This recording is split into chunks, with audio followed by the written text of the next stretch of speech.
আসসালামু আলাইকুম রহমতুল্লাহি বারাকাতুহু। কি অবস্থা প্রিয় ভাই ও বোনেরা, আশা করি আল্লাহর অশেষ রহমতে আপনারা সবাই ভালো আছেন।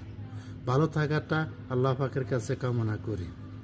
আমার একটাই চাওয়া আপনাদের কাছে, এই যে বন্যা অনেক মানুষ ক্ষয়ক্ষতি হয়েছে এবং ক্ষতির আশঙ্কা আছে, দয়া করে আপনারা এদের পাশে দাঁড়ান।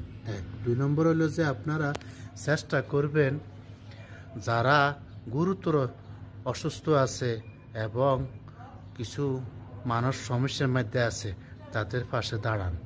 আর বন্যাটা হয়েছে একমাত্র আল্লাহ পাকের অশেষ রহমতে হয়েছে, কারণ আমাদের কিছু কার্যকলাপের কারণে যাই এই বন্যাটা হয়েছে।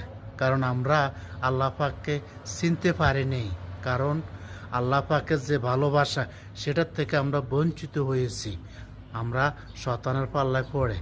আসুন, এখনো সময় আছে যেন আমরা আল্লাহ পাককে ইবাদত করতে পারি, আল্লাহ পাকের ইবাদত করতে পারি এবং আল্লাহ পাকের সব কিছু যেন কমান্ডমেন্ট মানি চলতে পারি। আর আমি আপনাদের সবাইকে বলতেছি, নামাজ পড়তে হবে। নামাজ পড়তে পারলে আপনার জন্য ভালো, স্বাস্থ্যের জন্য ভালো, রিজিকের ফয়সালা করে দিবে সে, সামনের দিনগুলো আগায় নিবে এবং আপনি আখিরাতেও ভালো থাকতে পারবেন।